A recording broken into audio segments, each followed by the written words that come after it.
On this week's episode, we talk about Black Widow.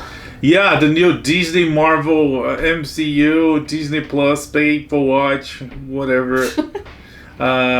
With Scarlett Johansson. And other pop culture news.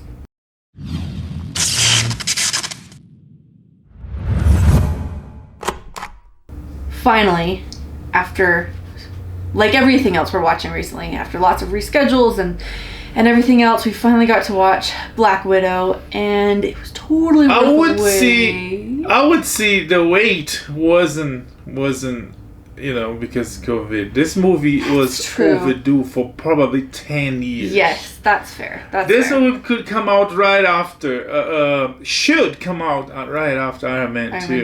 Mm-hmm. But, Marvel executives was, precautious and overcautious. And they were concerned that a superhero woman wouldn't do well. When they were dealing with, from the beginning, they were dealing with audiences that came from comic books, comic book readers, superhero readers that, one, love superhero girls because they're pretty, because they're hot. Also because the contents of the books are interesting, compelling, and well written. That's probably the big one, let's be honest. Anybody can show up in a comic book and be pretty and hot. They have good stories. If they don't have But I'm saying is, you have a superhero, a Wonder Woman or a Black Widow, a Catwoman, right? Of course people want to see that on the big screen, right? It's like pretty, strong, interesting character, right? So that's one. There's also the fact that superhero movies back then, they were scarce. So anything you put out, people would go see it. There was not a lot of options. And that they tried. They did one for Catwoman with Halle Berry, and it kind of sucked. People still went to see it. Elektra with Jennifer Garner. It's not a matter of. Marvel was building something that, sure, don't do it 10 years ago. They could do 5 years ago. They could do, 3 years ago. But no, it's so interesting that if you watch Infinity War, that the character died. So for Black Widow to have a movie, she literally had to die to have a movie, So the impact of her death on people, they used that to monopolize and finally give her a movie. Anyways, so this movie was way, way, way overdue. Yes. But it's finally out. When, I don't know, if it was 10 years ago, she could have a trilogy just like Thor. Oh, absolutely. Just like, Absolutely. Because honestly, for me, this is one of my favorite films from the MCU. Today. It's definitely, I don't know if it's top 3. I haven't thought about it that much. But definitely top 5. Really well done. And yeah, her character is rich enough. As origin story, yeah. I think it's probably one of the best since I don't know, since the first Thor. Yeah, I would put it up there with With some of those early ones that were so solid. Thor, Iron Man. Ant-Man was okay, but I think this Captain one was America, more interesting. Yeah. In terms of just like a solid film that can stand by itself. Like even without the rest of the MCU, without the Avengers, this alone was good enough, I think. Yeah. It was compelling enough. Yeah. No, so let's go a little bit through the movie. So from the trailer, we learned that this movie, it takes place... after Civil War and before the snap, right? Between Civil War and right Infinity after War. Civil War. Yeah, right after Civil War and before Avengers. It's actually before Ant-Man, before Black Panther, before exactly before a lot of stuff. But it's right after Civil War. Yeah. So the Avengers are basically no more. So. And from the trailer, there's a lot of action. We saw some of the bad guys. What else? We see sister, we see mother, we see father. we get to see a little bit of her background. I guess it's technically an origin movie, but they don't get very in depth.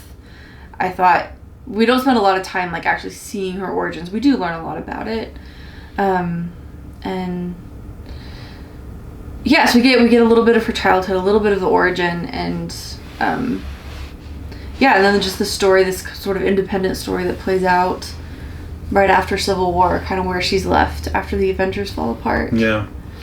So, yeah, so before she died on Infinity War, there was this last adventure of Black Widow by herself. And that's what the movie shows. Okay?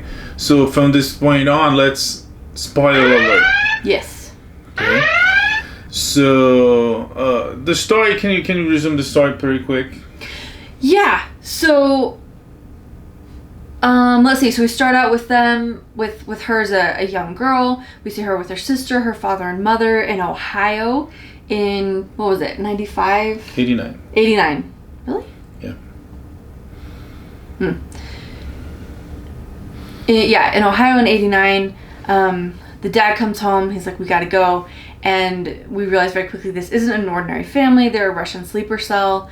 The mom and the dad are taken off somewhere. The girls are tranquilized and taken to the Red Room. We fast forward to see Black Widow's getting pursued by William Hurt. What was his name? Ross, Thunderbolt Ross. Yeah, in the aftermath of Civil War, saying you violated the Sokovia Accords, just in case you forgot, the most important piece of paper in the MCU. So she goes into hiding, and gosh, it's so hard to just summarize quickly. Anyway, through a series of events and intense action sequences, she's reunited with her sister. They decide, we have to take down the Red Room. Black Widow, or Natasha, thought she had taken down the Red Room before, but it turns out it had still been going on in secret. She's like, okay, we gotta do this. It turns out the only way to do that is to get in touch with their parents, who weren't actually their parents, just agents posing in that Russian sleeper cell in Ohio. Get in touch with them and work together through lots of drama and lots of action sequences to finally take down Drakov and take down the Red Room and rescue all these other Black Widows who now are not just being psychologically conditioned, but like full-on chemical mind control and all that. So that was a clumsy summary, but that's the gist of it. Watch the movie. So, and yeah, there's some people, there's like mixed reviews out there, but some people comparing to James Bond movie. There's a lot of elements of James Bond, but they try to do some family connections between her and the sister. I don't know if that works very well because the pace, for me specifically, especially the third act, it was like it kind of like, you know what they're doing. And we see what's going on, and we think we know what they're doing. Then there's a surprise. They reveal they're working together with a secret special plan, and once that happens, things like there's the conversation between Natasha and the bad guy, the main villain, is that one is very Bond-esque. You know, the bad guy explaining his plan. Yes. You know, but I don't know. It takes a bit too long. I think it could be quicker. So there's I feel it drags a little bit because the whole action. I think they spend more time in things like they having conversations by a gas station or in the car, and I don't know. There's a timing issue for me, but.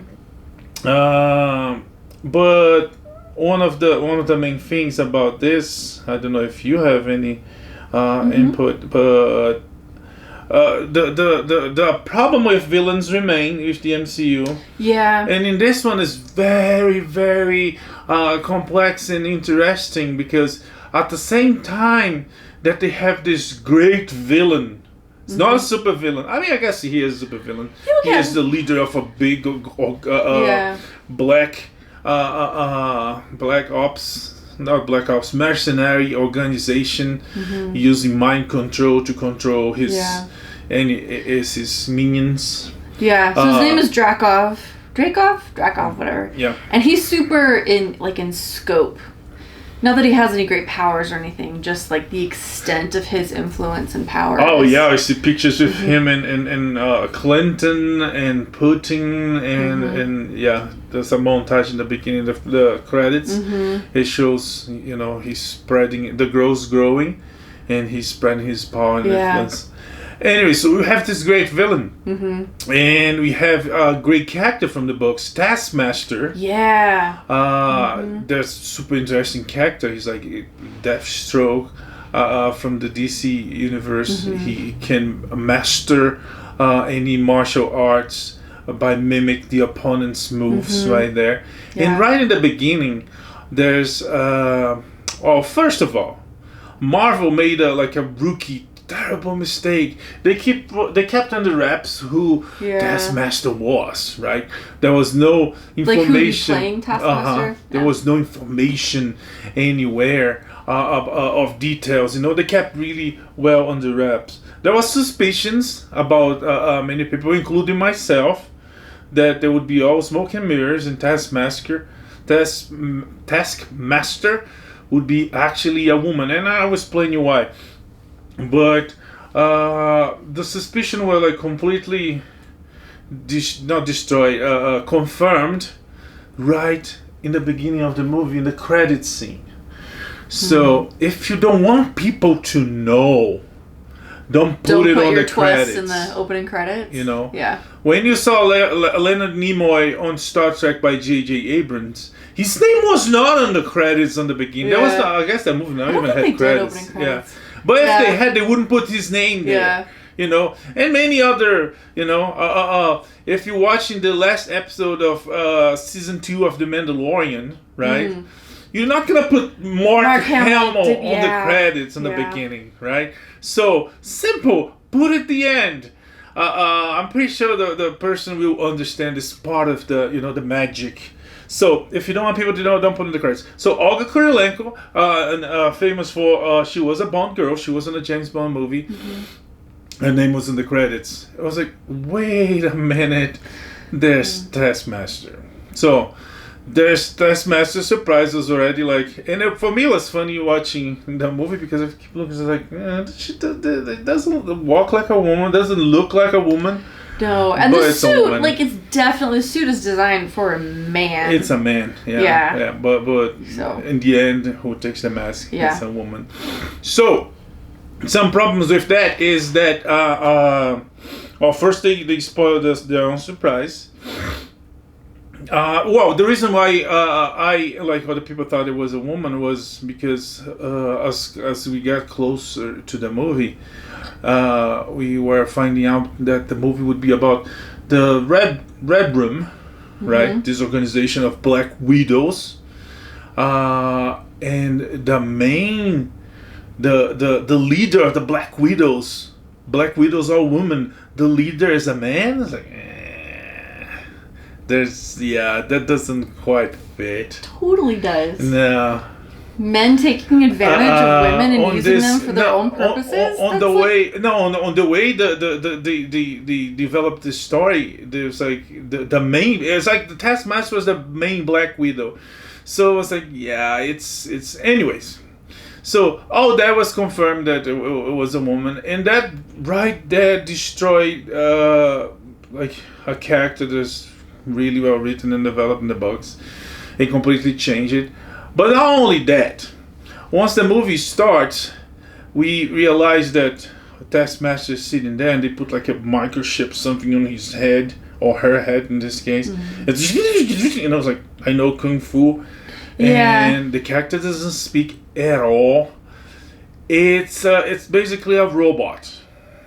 It's like, even the... If you want to get technical, it'd be like a cyborg situation. Sure. Definitely more machine now than woman. Yeah. But it doesn't have personality. It doesn't have a character or a voice. It's pretty much what they did to Bane on Batman Forever. What Bane was just a mute big henchman, strong henchman.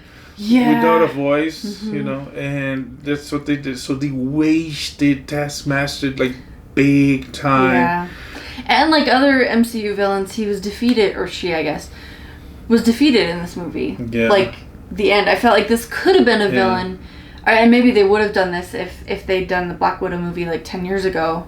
It could anything. Where they could have stretched out Taskmaster for a couple movies. Yeah. But, oh, as a mercenary, and the MCU doesn't have mercenaries, does it? Doesn't I don't think so. Assassins? No. Yeah, so There's always a villain with a cause. It could create a TV show, you know. It could create a spending to all the different shows. Yeah. But because he fights in the books, he fights Spider-Man, he fights Daredevil. Yeah. He gets in trouble with Punisher in the Avengers, and he's always underground. Like when someone needs to kill someone, they hire this guy. Yeah. Anyways, if it's as bad as Bane, as I said, it's as bad as Deadpool. Not the Ryan Reynolds movie, but Deadpool on Wolverine movie. Oh, yeah. Once they close his mouth, He just like shows up. Same level. Yeah. It's big character squished. Yeah. It's destroyed, which is ironically because the big guy, the boss, Dreykov. He's just like a bad guy. There's nothing to redeem him or to feel empathy for him. Yeah. So there's that. So the can I just counterpoint? Yeah. So I agree with everything you've said about Taskmaster. That it was a bit of a waste, a bit of a bummer. But a couple things that I did like about using Taskmaster as a villain here for Black Widow. This is the first time we've seen Black Widow fighting like humans and people without superpowers. Like, no aliens, no spaceships, no gods, no like, crazy powers. Even Taskmaster doesn't have, like, super strength. Taskmaster's just, like, really, really good at fighting. Right? Yeah, I don't know if that was clear. Well, that's the impression I got from the movie. Yeah. So we finally see Black Widow on a more even playing field where we don't have to be convinced that someone in like a pleather suit without any super abilities whatsoever can hold her own against all the others. So there's that. But then also with Taskmaster's whole like mimicking thing, Taskmaster was fighting the way the Avengers fight. Like Taskmaster used her shield, I guess, the way that Cap uses his shield. And there's a scene with like a bow and arrow where it's just like Hawkeye and things like that. So it was like continuing the Civil War that like she was fighting the Avengers. No, that was which was a nice touch. It was, but unnecessary. I think the whole mimicking the Avengers was pretty cool. Mm-hmm. But because it was a robot, you know, it's like it's not like a Grandmaster mimicking an opposite enemy. Also, I don't think they explore that. Like, I think it could do more about that. You know. Sure. I think it was, you know, because people were expecting that. People were expecting that she would fight Taskmaster, and you know, it's like Taskmaster right there is like master everything she does right there, right? Yeah. Not like a microchip that was put there, and yeah. Well, yeah. Anyways, the MCU villain problem remained, and then it's like the old superhero movies that we see in the past. They bring this villain with a lot of potential. They don't develop really properly. In this case, like really poorly, and at the end they kill the villain. But in a sense that this one it was Dreykov's daughter being mind control, so they break the mind control, and now it's another Bucky. It creates another Bucky problem, you know, because it's like no, I didn't do it. I was being mind control, and it's like come on guys, can you come up with things differently? If not like a real villain, come on. Anyways. But it remains alive. So it killed the villain, but it's not a villain anymore. So we have no idea what's gonna happen. Yeah. The cast in the movie was terrific. Amazing. It was so well done. really entertaining. If with other movie flaws, at least the cast kept you watching, kept you entertained. Yeah, I think they're a big part of the success. I don't always feel that way. I feel like the writing can make or break a movie, no matter how good your cast is. But this casting, yeah. So I usually feel like the script and the writing is what's going to make or break a movie, and even a good cast won't always make up for the script. But this time, the cast, I feel like, really carried this, and yeah, just spectacularly done. Florence Pugh, I felt like she almost stole the show. Like, it's a Black Widow movie, but she was incredible. We had Rachel Weisz and the guy whose name I forgot, anyway, they just did a great job. Yeah, no, it was whatever the names are. It was really great. Yeah. By all means, it is still a Marvel movie, so Sure. It doesn't feel any different than other Marvel movies. It's like they all made by the same writers and same directors, because they behind the executive producer that like old Hollywood. So yeah, very like studio controlled, studio driven. Yeah, and the same banter, the same humor, but the cast do with that really well. They did, and this one had a balance that reminded me a lot more of Thor. I was thinking of Thor a lot in this. Thor, there's very funny moments, but they balanced it really well with the intensity of the story, the seriousness of the story, and the action and stuff. It was, so they found a good balance that I like to see. Yeah. Yeah, and what else? it does start out really dark. I'm not sure. Most of the Marvel movies, I feel like kids could see. This one, I'd think a little bit. Just not because of what they show per se. It's not like graphic or anything, but just the kind of story that it is gets a little dark, and I think would be a little much for little kids. Things like, your parents betraying you, and family being, your family being fake, and children being hurt and taken advantage of like that. So it did start out a little darker. It might be why I liked it more. I felt like it kind of raised the stakes in an interesting way. Just something to bear in mind. It had to be, otherwise she would be, fighting Thanos, and Thanos would be arrested by cops. It had to get a little bit darker than regular fighting criminals, because that's Spider-Man job. Because she dealt with the Avengers. She dealt with grand scale with Earth destroying threats. So on this one, it had to be a little bit more, because she's next level with the Avengers. If from that it would be she beating regular criminals. The movie has a pretty cool car chase, even though it's funny because on the beginning of the car chase she backs into a car and destroys back the car, and 30 seconds later it's brand new. You can see Honda, you can see the product placement. BMW, whatever. Yeah, I can't remember what it was. That's just how good BMW is. But yeah, there's a lot of running, which fits with the character, because she's not super powerful. She can't stop here and fight this guy, because this guy's gonna kill her. So there's a lot of running. A lot of running. This is also Black Widow. She's still technically on the run. Everybody's kind of on the run. So for most of the movie, they don't have access to a ton of gadgets or things like that, which I felt like let Natasha Romanoff really shine. Let her abilities shine. Yeah, which is good for a solo movie. She used her spy skills. To get the intel she wants from the bad guy,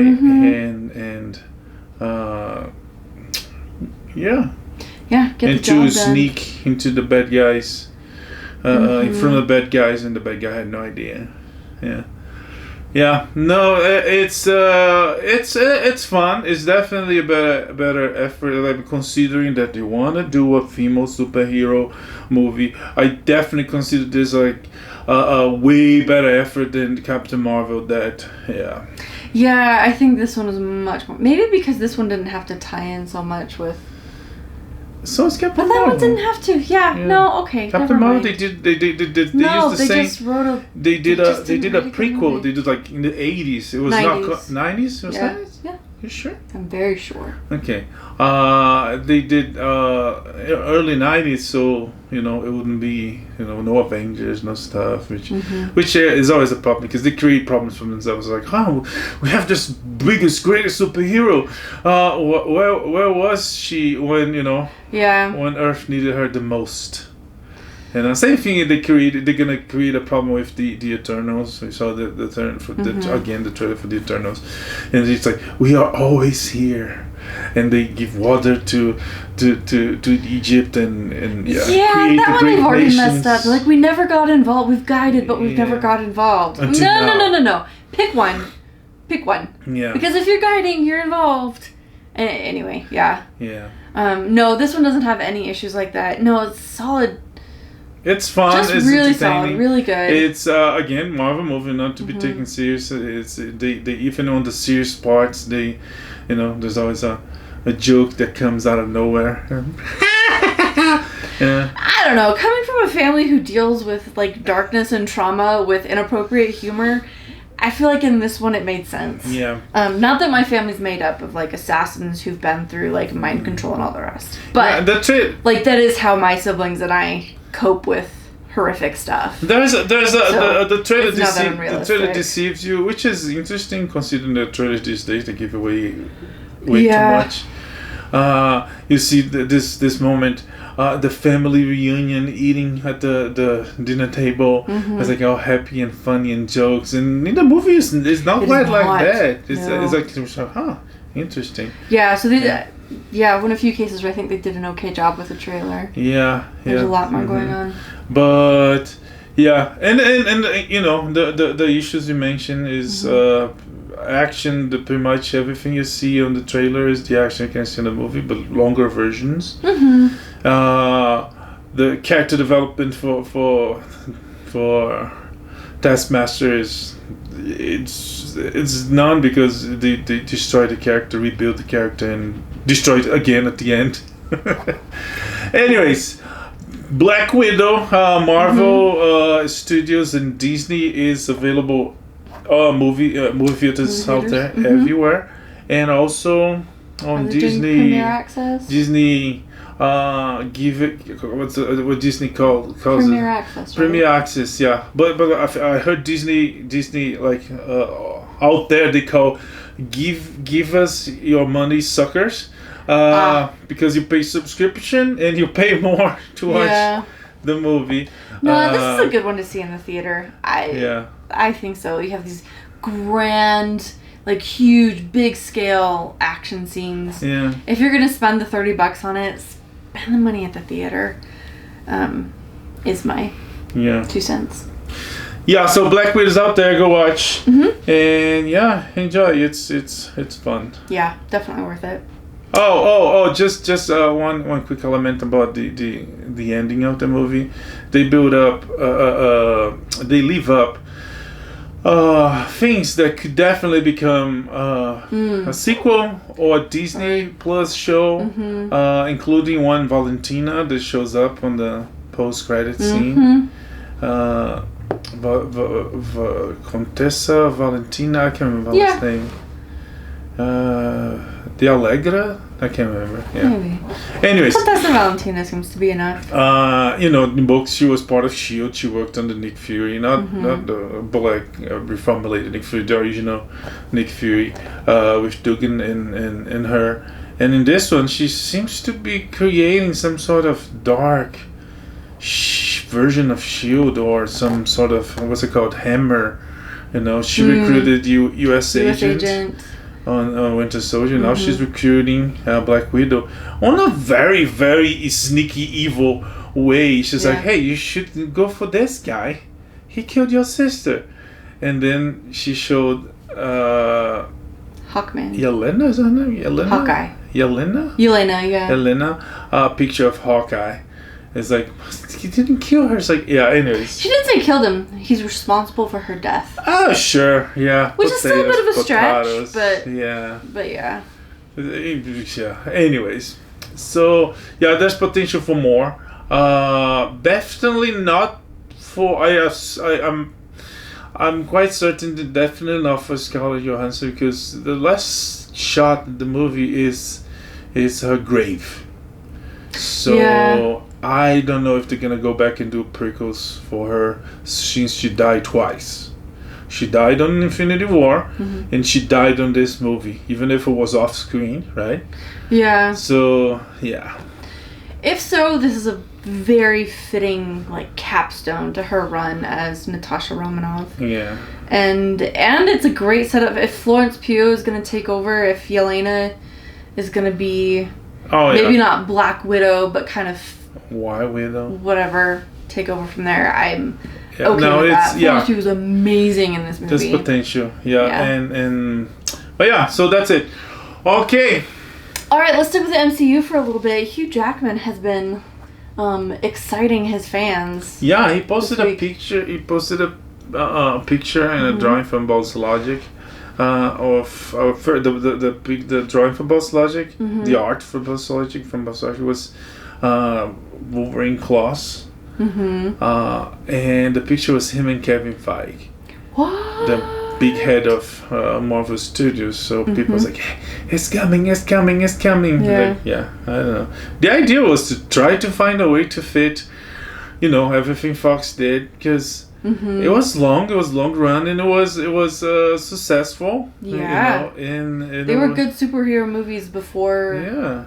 The MCU. And they were actually in a lot they were better, because they were funny. They had humor, but they went dark. They dealt with dramas, that Marvel will laugh about it. And from the filmmaking point of view, Logan was like straight up a great movie, superhero or not, and it was barely a superhero movie. It was nominated for Oscar for Best Writing with reason, because it was great writing. Because it was well written. And but who knows? They might bring Hugh Jackman only. They might bring everybody. They might deal with multiverse and send Jackman to another Earth to train a new generation of X-Men. Who knows? Sure. He already time traveled on Days of Future Past. He might just be feeling nostalgic about being Wolverine. It's true. Yeah, it could be like an anniversary that nobody knows. Like the anniversary, the day he received the call. But Kevin Feige there is like, Kevin Feige has nothing to do with good point. The X-Men. All right, well, that's happening. The Simpsons, so since Disney owns Fox and Marvel, The Simpsons did a little Loki short, a very short. Yes. Like the one they did for Star Wars. It was The Force... what was it? I don't remember that one. The Force Awakens... Oh, what's it called? The Force Awakens, the baby... I don't remember, I'm sorry. Yeah, they have 3 or 4. They have one that's the little girl, Maggie. She goes... It's a day in the daycare. Oh, yeah! Yeah. That's right. There's one for The Force Awakens, the Star Wars. I just remember the Family Guy ones. Yeah. No, these are short. These are for the These are really short. Yeah, so they did one for Loki with voiced by Loki himself, Tom Hiddleston. And it was funny. Yeah, it was short clever. and sweet. It was fun. We have played on the dysfunctional family theme. Springfield Avengers. Yeah, Springfield Avengers. Lots of call outs to WandaVision.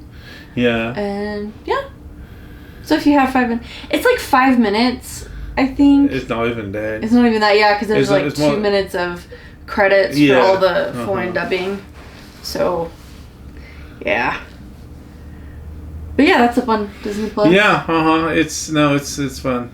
No Stanley cameos. Actually, Marvel announced that they're not gonna try to do any more Stanley cameos. Oh, that's too bad. Who knows? They said it's like because, you don't want to, in respect. but there's also a lot of rumors of how he wasn't being treated really well. Anyways, that's too bad. Yeah. Speaking of not being treated well, I guess the name of Boba Fett's ship, Slave One, is just too much. Oh yeah, Disney. Disney released the Lego, right? Lego set. Yeah, maybe. Yeah. It's the Lego set, and they call the ship Boba Fett ship. Starship. Boba Fett's starship. Oh. Yeah, and it was like the word is falling apart, and people was pissed because And apparently they changed in some other instances. I can't remember where, but it's not only that, because that wouldn't mean much, typo, or they did it on purpose, but it's only for that. But apparently they wanna whitewash, cancel, retell, retcon, whatever, and will not be called Slave One, which is like, he's a bad guy. Yeah, that's the thing. He's very cool. Yeah, he's got kind of a tragic backstory, but he's a bad guy. Yeah, who worked with bad people and did bad things. And it's okay for bad guys. Well, if you're going to tell a story about bad guys, they need to be allowed to do the bad things. Yeah. If that makes sense. But again, they might retcon that. And he's not a bad guy. He's just misunderstood. He's just a bounty hunter trying to make his way in the galaxy. Sure. Oh, that was his father. Anyways, so that's a thing now.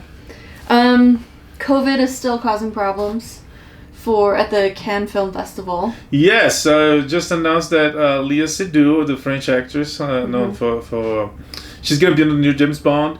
She was on the last Mission Impossible, and she was diagnosed with COVID-19 at Cannes, and everybody's like happy and enjoy.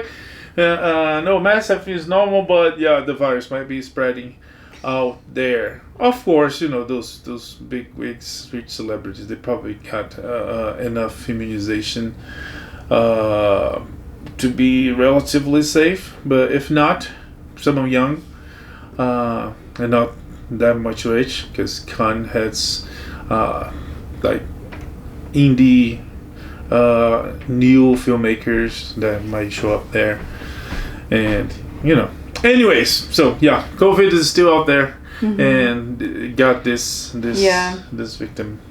It's also causing problems for the Olympics again. Tokyo 2020 was supposed to happen in 2020, got pushed to this year, and now they've just announced that in the midst of another surge in Japan of COVID-19 cases, the Olympics will proceed, but without any spectators at all, which is a huge bummer. Yeah. But they're gonna still. The athletes are already there actually, and training and everything else. In like 2 weeks. Oh, 2 or 3 weeks. The end of the month, end of July. Yeah. So a lot of athletes are already there, and I'm sure taking all kinds of precautions. Huh. So. Yeah, it's the world is still a mess. It's still going on. It's like they just finishing the Euro Cup. The soccer Europe Championship, and there was some stadiums opening more than others because it's in different countries. It's all throughout Europe. It's like some there's different numbers of each country would allow to each stadium, and apparently COVID was spreading to this because a soccer a match has like thousands of people together, and they're not sitting down with heads down. They're screaming and spitting and singing and So so it's bad that the Olympics not gonna have audience. It takes away a lot. It does. Of the show. It does, a lot of the show, and I hope the athletes. I hope it doesn't weigh on them or anything. I hope they're still able to have a good experience, because they've been working so hard and so long for this. Especially for the ones that will be deaf once, For the lucky, competent, like strong ones that will be able to go back. Okay, in 4 years, hopefully everything's gonna be better. So, the show is gonna be, Yeah. And by the show, I mean when they're competing, the audience screaming, "You suck!" because they're not all from that country. Oh, I see. Wow. But that helps too, Yeah, motivation by fear. I think you watch a different Olympics than I do. Olympics are like really wholesome and positive. No, they have. You cheer for your guy. Wherever there's a hero, there's a villain. Sure, yeah, sure. Tonya Harding, wasn't she an Olympian? Yeah, but that's like one example in the last like what 30 years. What that you remember or did you know? If you go deep analyze, there might be all the bad guys there. I don't know. I'm pretty sure. Yeah, I never hear a lot of booing at the Olympics. I just hear a lot of cheering. That team, the hockey team that fought the terrible Icelanders, at least in the movie, they look like terrible villains. Yeah. Okay. So in the Mighty Ducks, there are. No, I'm talking about there's a movie about a hockey team. You mean Miracle? Is that Miracle? Yeah, that was the U.S. versus the Soviet Union. Oh yeah, there you go. Yeah, terrible villain. Okay, yeah. That was. Yeah. Okay. We do have North Korea and China. Oh, we can talk about China. Anyways. F9. What happened to F9? Yeah. It's doing great. It's doing great in the box office. Yeah. It helped pump back the movie industry back into the rails. Mm-hmm. And Black Widow is helping too. Yep. It had a great. Is having a great premiere. Mm-hmm. So I guess this backlog of summer movies. 2 years, 1 year ago, yeah. Yeah, so like this backlog of summer movies is helping, I guess, get the theater industry back on their feet. Yeah. I mean, if anything, Fast and Furious, Fast 9 was the one that was pretty smart. Was the most smart right out of the gate. It's like when they couldn't release last year, some movies moved. Let's move to August. Let's move to September. Let's move to October. No, right away they said, "So we can't release this summer. We're gonna release it next summer." So, yeah. Boom. Yeah. Yeah. For the family. Richard Donner, who I know best as the director of Superman, passed away recently. Yes, he also directed Lethal Weapon, the first of the franchise. There's two rumors that there might be another one. But he gave us the first Superman on film history. He made us believe a man could fly. People went to the movie and saw Superman flying, and may he rest in peace. He gave us some great films. Speaking of great films, Goonies. I forgot about that one. Yeah. Among others. All right. Speaking of great films, there are some exciting new things coming in the world of film and television. First, Showtime is doing. Is this a series? The First Lady? Yeah. Okay. So, Gillian Anderson has already been tapped to play Eleanor Roosevelt. Is it Gillian? It's not Gillian. I think it's Gillian. Okay. I always thought it was Gillian. Yeah. Yeah. It might be. Anyway, Margaret Thatcher, X-Files, all that. She's been tapped to play Eleanor Roosevelt. But I always thought it was GIF. It is. Yeah. So I guess I'm right then. It's Gillian. Okay. Good job. Good job. Miss Anderson is going to be playing Eleanor Roosevelt in a Showtime series called The First Lady, aptly named. And who do they have to play FDR? Oh, he was the president on a show that he was the president because everybody died. And he was also protecting the president in 24 Hours. And also known as Jack Bauer, Kiefer Sutherland. Yeah. The Pride of Canada. It's going to be FDR. Yeah. I don't think he looks anything like Franklin Delano Roosevelt. It's not hard to look like FDR. It's like, I don't think it really matters. He's a solid actor. And again, Gillian Anderson doesn't look anything like Eleanor either. So she didn't look like what's that bucket? Margaret Thatcher? Yeah, but she did on the show. I guess. Well, we'll see. But there's both FDR, such incredible actors. I honestly don't care. Is what I was. But FDR again is like a little bit of makeup and the glasses. Bill Murray was FDR, and he sold it. Bill Murray. What movie was that? I can't remember the name. I can check later, but It's nothing. It's not. I think it's about a weekend. His place and the friendship he has with this lady, I think it's Laura Linney. Yeah. You should check. Anyways, Okay. So coming soon to Showtime. Yes. Then Matthew Vaughn is cooking up a new spy franchise based on a comic book series, right? Yeah, another one. He did Kick-Ass. He did Kingsman. Mm-hmm. He's picking his projects really well, and he's doing it really well. Okay, this cast. Oh yeah. Buckle up, Buttercups. This cast is incredible. Henry Cavill. We could stop there. Sam Rockwell. Gal Gadot. Wait, Ben Affleck. Oh no, that's Justice League. Sorry. Wait, what? I thought it was your list is cooler than mine. Sam Rockwell, Bryce Dallas Howard, Bryan Cranston. What? Dua Lipa. This is her film. It would be a debut. Yeah. Yeah, her film debut. Samuel L. Jackson, John Cena, Catherine O'Hara. What? Yeah. Amazing. Yeah, a spy movie. What's it called? Argyle. Argyle. Yeah. It's based on a comic book that will be released soon. Oh, it's not even out yet? No. Oh, cool. Okay. I'm very, very excited for that. Yeah, it is exciting. Mm-hmm. About superstars getting together for what? Spy movies? The Rock, Dwayne Johnson, Gal Gadot, and Ryan Reynolds has. I can't remember the name. You don't remember the name, right? Yeah.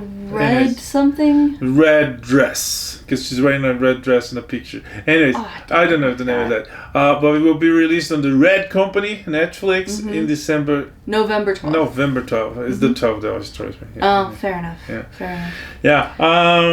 Okay. Still about Netflix. Yeah. We finally have a trailer and a release date for Witcher Season 2. Yeah, it looks good. Yeah. We see all the witches. Witchers. Yes. Witcher-I don't know the plural of Witcher. Anyways, we see he training. I can't remember her name. And at the very end of the teaser, Yennefer! she's alive. Of course she is. Yeah. I mean, you she don't went think through witches a lot. die, do you? Yeah, and then they become sparkling, whatever. There's a great line in, I think it's in the Silver Chair, in the Chronicles of Narnia series. You know, someone's like, we're going to bring back the White Witch. And they're like, whoa, she's dead. And like, you don't think witches ever really die, do you? So.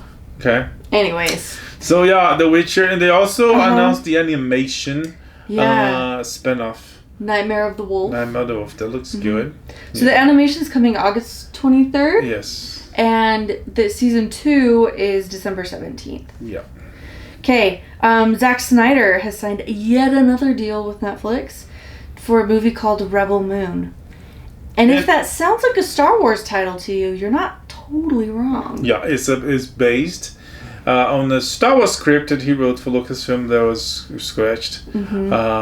And I guess they tried to find a dude to make it. It never happened. And he was okay, fine. I'll change. She was like Jedi. Yeah. He's going to be the super Space wizards. Yeah. So anyways, it's going to be a sci-fi named Rebel Moon for Netflix. And we know Snyder. Snyder is very... you can tell something is Snyder. He's very, very peculiar. He's very specific. You know, it's different than other things, and it's different in good ways. So it's gonna be interesting. He did Army of the Dead, and he signed a deal to do one about those garden gods, and this new one with Netflix. So Warner Brothers still messing up with the Justice League with Snyder Universe. So fine, he's gonna do that.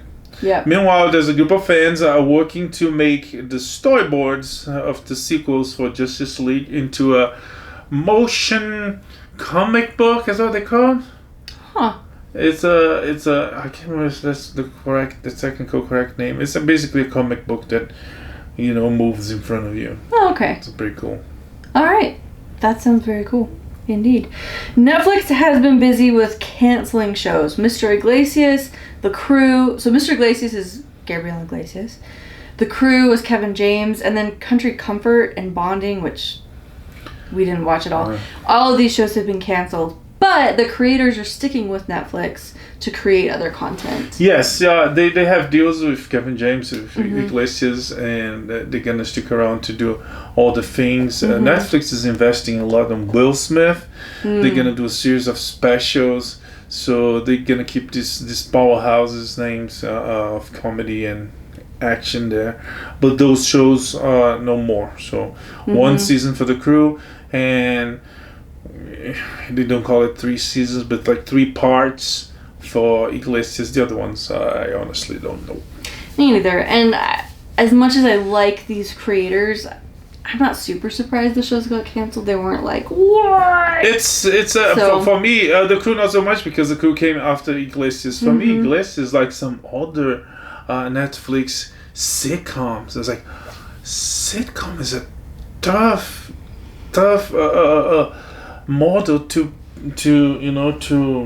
try to make it work on a streaming service. I don't know. Maybe it's only me, but I think sitcom is very broadcast TV. Is very like nonchalant, informal. You sit, I don't know, relaxing at the end of the day, if you do. Sure.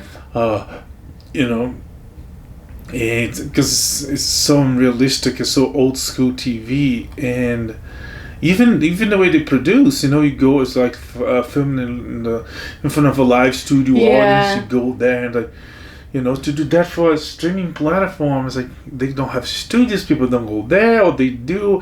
I guess they produce the same way. It's like the same company that produce the ones for broadcast, produce ones for the streaming service. But they produce the same and they sell to different companies. So, but still, watching a sitcom on streaming service, for me, I watch old ones. That for some reason that works fine, but new ones. But I think too, just like the quality of it. Like if it was a really solid sitcom that could hold its own with the old ones, then maybe. But broadcast TV just kind of sifts out. Well, isn't that like one of the things about sitcoms? Is like quality is not really a main thing. I'm not talking about like production quality. I'm talking about like your writing, your characters, your actors. What is it? I didn't find it that compelling. I'm talking about that. It's like silly, funny. It's not like smart funny. Ha ha ha. It's like big stupid jokes about themselves, like the crew. If anything, Iglesias for me, it was like a little bit lower, because he was a teacher and there was like a lot of students, so it was pretty much like a Disney Channel kind of sitcom. He was the teacher there when he was his show, and the guy is hilarious. But in the show, he it's like there was a lot of kids, and kids on shows are usually props, and those are not props because they're all there all the time and they were taking over. Yeah, because it's a school. I don't know. I just like some sitcoms are better than others. Like you've been watching Mad About You, and that one, like you get into it, you care about the characters. You're invested. There's a compelling story. You want to go back for more. I never felt that with Iglesias or with the crew. It always felt very staged. It always felt very fake. I could never... I don't know. I could just never really get that invested in it. But I guess there are some better than others. Yeah. But... Yeah, which is true of anything. Yeah, that's true. So... But yeah, so for those who know more, they will work together some deals to do other things. Yep. Yeah. They will. In the meantime, Amazon has said that Tomorrow War is getting a sequel. Which yesterday war? And next week's war? Sure, because they ended the war in this one. So or did they? It's a timeline. It's a timeline yeah. element. They can always say, "Oh, this is a different timeline," like we discussed last week. And a different timeline, or maybe it just didn't work the way they wanted it to. Or... Yeah, Terminator is like they fixed it the first one. Right? That's true. And then 2, 3, 4, 5, 6. Doesn't mean they should have made 2, 3, 4, 5. Oh, 17. 2 is actually better than the first one. Okay, I'm just saying, not every movie should get a sequel.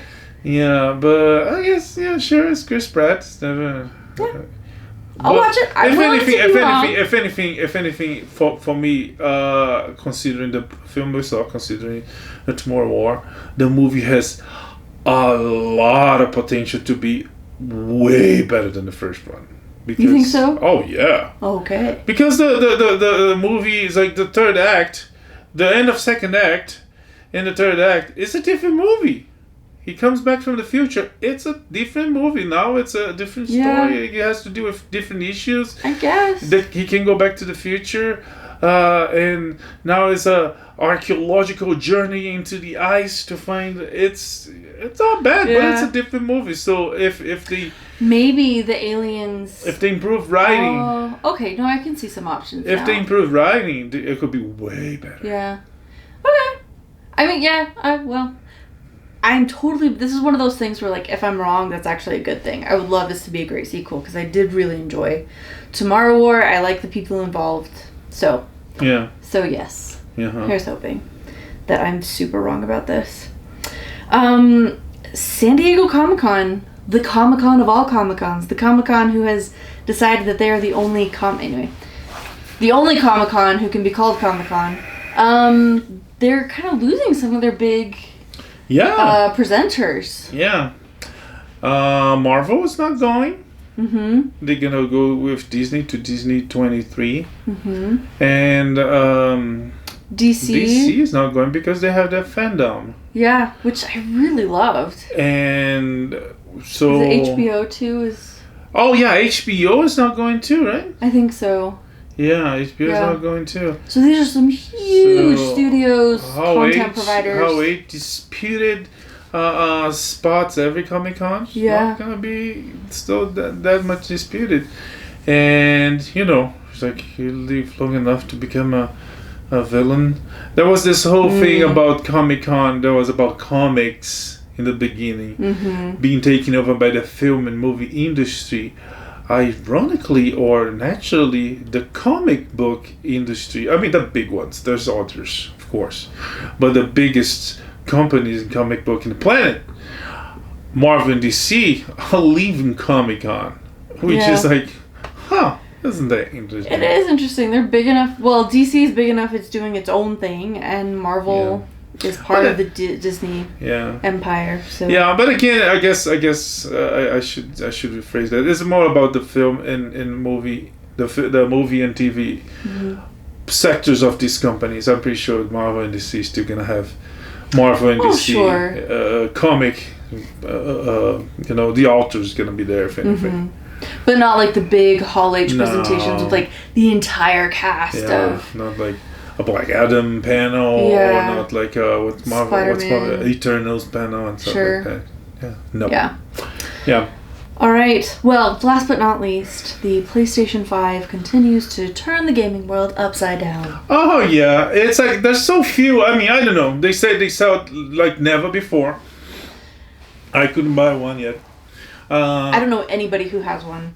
I know a guy in a radio show in Brazil, but he's like, all right, filthy rich, and I guess some actually not even gamers, not even bloggers, people that I have on Instagram. Yeah, there's like nobody. I see people there's still. Not a single person I can think of. Anyways, but it's like let's say this way. There's so few. People are still not used to the system because you can buy. So there's so few PS5s out there that people don't know how to use it. To the point that Sony itself created this ad for the product where the PlayStation 5 was put it upside down. Yeah. So joke's on you, Sony. You don't know how to use your whole system. It's unfortunate. The ad, of course, has been pulled. Yeah. But the saga continues. Anyways, hilarious. But I guess that's it for this week. We see you next week with more pop culture news and movies. We know we're gonna watch next week. I honestly don't know. Yeah, I honestly don't know either. I can't remember. What is coming up? Suicide Squad is coming soon. Oh yeah. That's an exciting one. And this whole Florence Pugh thing has me thinking we need to do a Retina Cubed about Little Women. I do want to do that. Yeah. There's a couple movies of her that I want to watch, and she's so versatile that there's a movie that she's like the movie Fighting with My Family about a young female wrestler. Oh yeah. That's recruited by The Rock. It's her. What? It is. She's so versatile. You can tell. Oh my gosh! I had no idea. I'd wanted to see that one, but dang girl. Okay. Anyways, that's it for this week, and see you next week. May the force be with you. Live long and prosper. Bye. Bye.